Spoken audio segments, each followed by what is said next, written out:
Okay, now for those curious about how we did this in Scalar, let's start from the top. We're going to use the Arturia Juno, it's called June 6. We're going to add Scalar as a MIDI effect. That's one of the handy things about Zen Beats. You can add Scalar to pretty much any instrument just as a MIDI effect. Now, what you'll see here is basically a set of 19 chords, all in G minor. Those 19 chords correspond to the 19 riffs that are part of the scalar system, from A to S. So one chord will contain one complete riff. Now, how do you get that riff out of there? The first thing you need to do is set your duration to the maximum beat count. In this case, we're going to set it to 16. That'll extract, that's the max we can use to extract as many of the beats out of the riff as possible.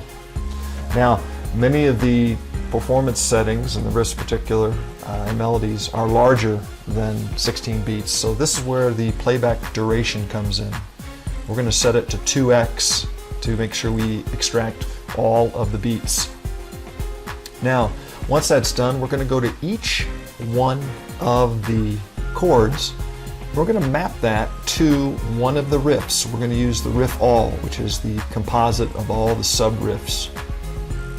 They're not always exact with some playing. The way they've been put together, some of them seem a little bit different, but for the most part it matches. So we'll go all the way from A, and we'll finish, and the last one will be S.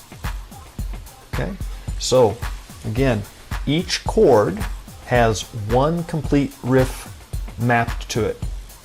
And that takes a little trial and error to make sure that you're extracting all of the beats from the particular riff in this case.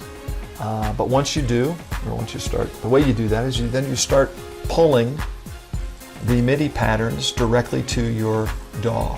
In this case, I'll draw it over, drag it over, and it will create a MIDI clip using the beat count and the playback duration. I want to check to make sure that the pattern is built out to the length that it should be. Some of the beats have blank notes at the end, so if you don't extend the pattern, it won't match up to your drum pattern. And that's it. Pretty much take each one, lay it out, and now you have an individual chord or riff per chord. Hope that was helpful.